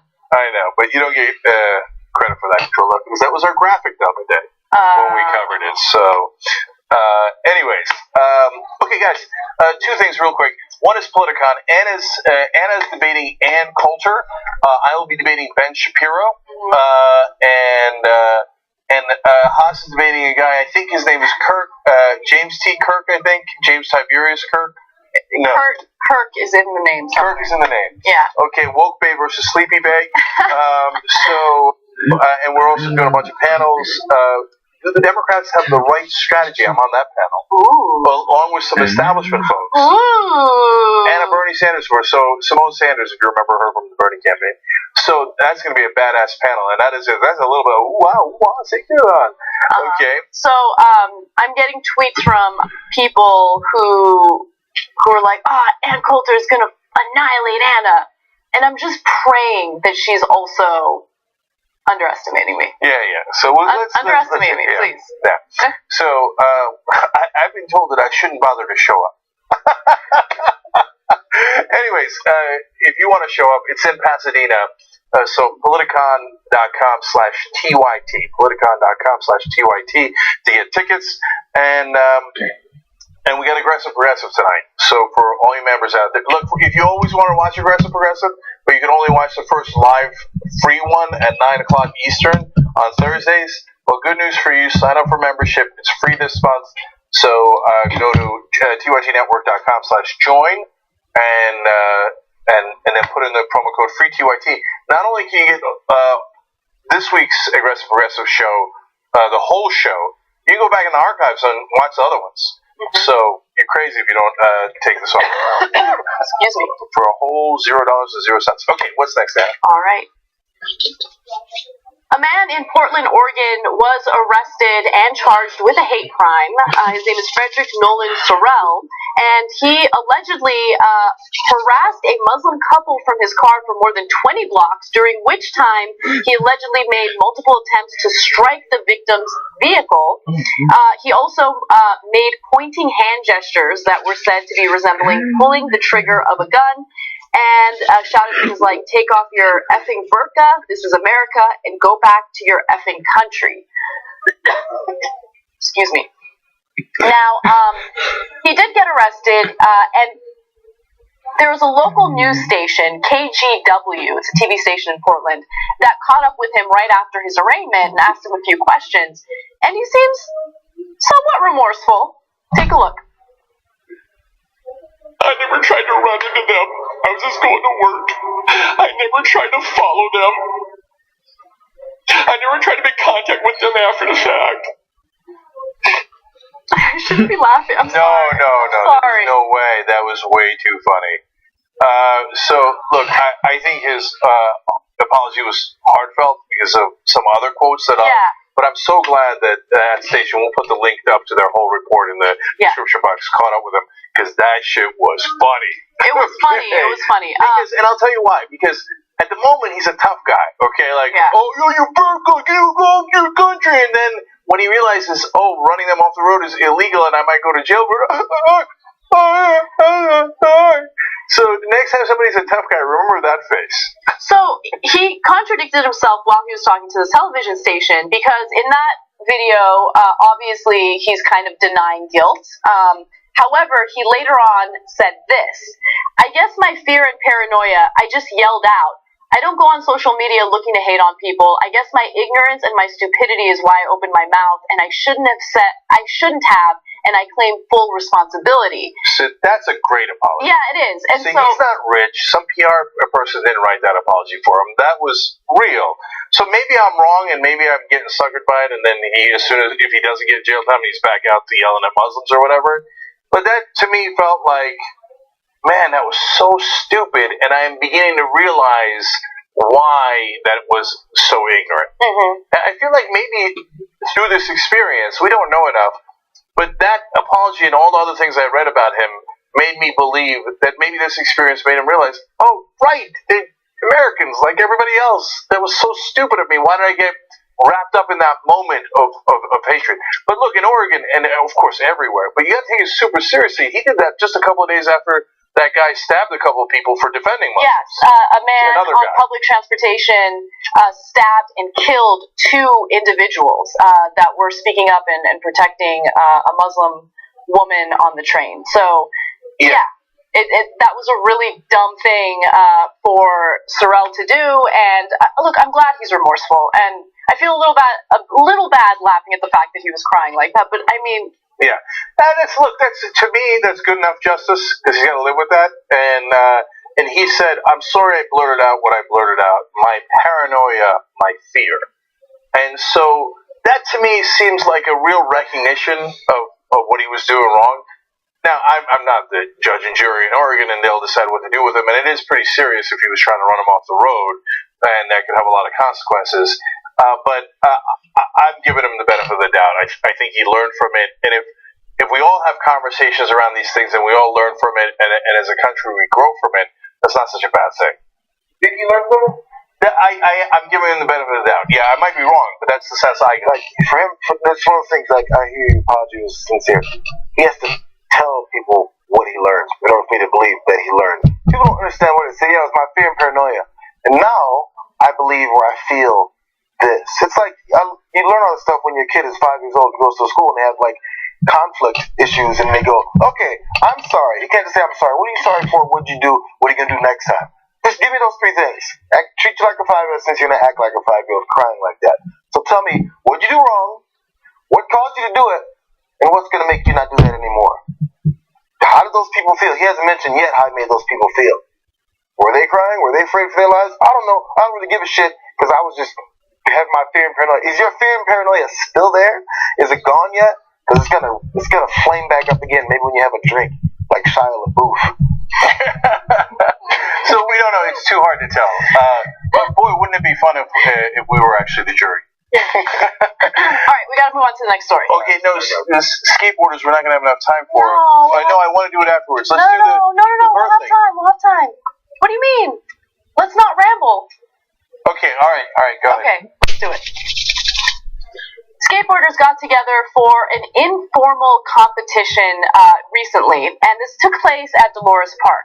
At that point, cops alleged that people living in the neighborhood called the police because they were blocking the streets, making a lot of noise, and being disruptive. At that point, several police officials showed up, and things started to get pretty bad. At this point, there were reports that some of the skateboarders were annoyed that the cops were blocking off the street and not allowing them to compete with one another. The skateboarders did not have a permit for this competition, thus making it informal. And so now there are videos circulating around the internet showing how one skateboarder was going down the hill and how a cop might have intentionally, purposely gotten in the way so he would fall and hurt himself. Now, I'm going to let you guys judge for yourselves. We have the video. Take a look.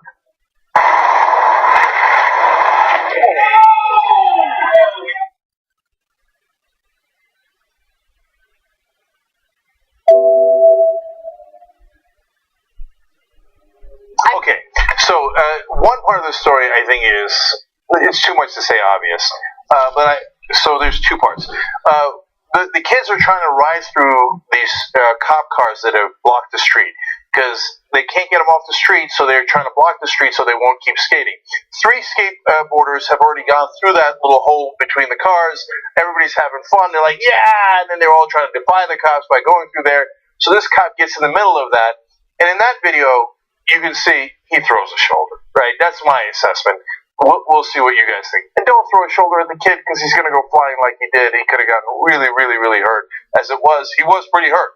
Right. So that part is pretty obvious. But the part to me that's a little bit more suspect, and then some of you guys are going to hate me for this, but so they were doing hill bombing, and so they go down the huge hills in San Francisco as fast as they can, and then a lot of them crash, of course, and then you have to call ambulances, and that happened actually repeatedly when this incident was going down. And they called an ambulance for that kid, but they called an ambulance for a couple other kids because they go all the way down the hill and they crash, and they're like, oh, okay, now I'm going to need taxpayer dollars to bail me out because I was so stupid that I went down this hill at this speed and I made a mess of it.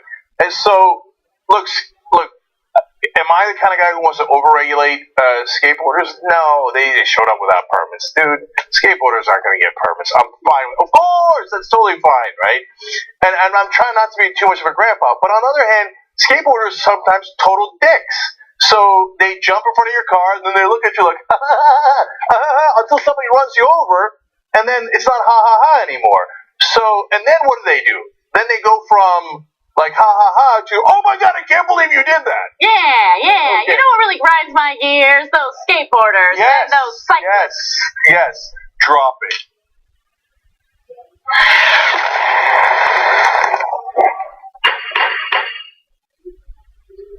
It's in a poll we have too, though. Is should the skateboarders have been fined? Because it's not an interesting question. Should the cop have clotheslined the dude? He didn't clothesline him, but he bumped him enough. Mm-hmm. No, of course he shouldn't have done that, right? And should they get a permit? No, dude, I'm not going to get a permit every time you want to go skateboarding, right? But if the neighbor said, we cannot use the street, they keep going up and down the street, we're afraid that if we go on the street, we're going to hit them. Mm-hmm.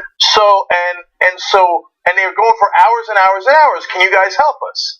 So the cops come. They didn't arrest anybody, and I'm not saying put them in jail. That's crazy. But I would fine them. You'd fine them. Yeah. Look, I wish I knew. Look, if what the neighbors were saying is true, right? Because keep in mind, the cops are saying the neighbors called us, and that's why we showed up. If what the neighbors are saying is true and what the cops are saying is true, then yes, I agree with you. They should be fined because you can't block roads like that, right? Especially just for fun and games. I guess I agree with you, sure. Interesting. All right, guys, serious audience, we're going to get cut off here, and I love you guys. But no, we're going to keep going because the Supreme Court's not done. Okay? So, serious, love you. See you tomorrow.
Make sure the casket locked, making moves like a young Kasparov. Trust me, you don't. All right, sorry guys, for technical reasons we had to go out for a second before we came back. But let's pick it up where we were. And can you put the graphic back up too? And do you have the poll, Anna? No. I don't think I have the poll. Oh, here it is. Okay, good. All right. So I say they should be fined. By the way, we want your answer to tytnetwork.com/skateboard. Should the San Francisco cops have fined the skateboarders? By the way, here I'm being more draconian than the cops because the cops did not fine them, did not arrest them, did not do anything except for the fact that they shouldered them into oblivion. Okay, so except for that giant exception. So JR, curious what your take on it is. Well, fines come from anybody that's doing things that they're not supposed to be doing. If they're riding down the middle of the street, you're going to get fines in general for that because you probably can't do that. I'm assuming that's somewhere on the books. So fining is probably something that could already happen. I don't like these things, but I think it may help. Whatever the equivalent of this is, like, you know, also skaters put like the wax on the sides of like maybe benches and stuff like that, and they can slide, and it really ruins everything you're looking at. Big black streak of like tar or whatever it looks like, wax. And then so instead to stop that, they put these little bumps along like a thing that they would slide on. You can't slide across something that has a bunch of speed bumps on it. So I don't know the equivalent of this, but if they're starting to get a problem, people shooting down these hills and killing themselves because they're going to eventually, I don't know what it is you put where skaters can't do it anymore. Because finding them, first off, once you do find them, look like there was 50 of them out there, right? They're not all going to pay the fine. They probably can't pay the fine, and then they'll just do it the next day. Yeah, I'm not sure that that's the case. So, by the way, by the end, there was 400 of them out there. And so I could be totally wrong about this, and I'm sure that it's a mix. But I feel like some of the skate guys come from wealthy families, and they're like, there's no consequences. I own the world, so I go down your hill anytime I like, and I don't give a damn, right? Not that they're poor, just like they won't pay the fine, or they'll be like, oh, no, their dad's gonna pay the fine. Or it's not gonna be deterrent. Is the point? Like whoever, even if it gets paid, they're not gonna go, I'm gonna stop doing that. I got a $50 fine. That's a good point. Fines aren't usually a deterrent. No, I don't know, but look, or maybe you're a kid and $50 is a lot. $500 is an unbelievable amount, right? And so I'm positive that some of them are poor, middle class, etc. And I don't want to devastate the guys that are not in good economic condition in the first place. On the other hand, like their attitude of I don't care about anybody else as long as I'm having fun is super annoying to me. Yeah, just wait until you're an adult. You never get to have fun. Well, that's the thing. And also, I assume some of these guys are probably of age. I'm sure plenty of these guys are over 18 years old. So we call them kids, but they're probably... It's almost the thing that bothers me is that it's almost a Republican attitude. Like, I have no empathy for you. I have no empathy for anybody on the street. I have no empathy for anyone else. Hey, man, it reminds me of Turkish traffic where everyone believes that they own the road. Yeah. It's their road. Everybody else is on there for reasons they can't understand. Well, Turks feel like they own everything. So. Well, that's a whole other thing. All right. Now, normally, this is really unfair because normally we go to Chief Justice Jesus Godoy, who is a skateboarder, and he'd regulate on our ass. He's not here today. Jacori's here. Jacori, you're filling in for the Chief Justice. Indeed. So what say you? Junior. I agree. It's a violation of traffic. It's something that interrupts the flow of things. I totally get that.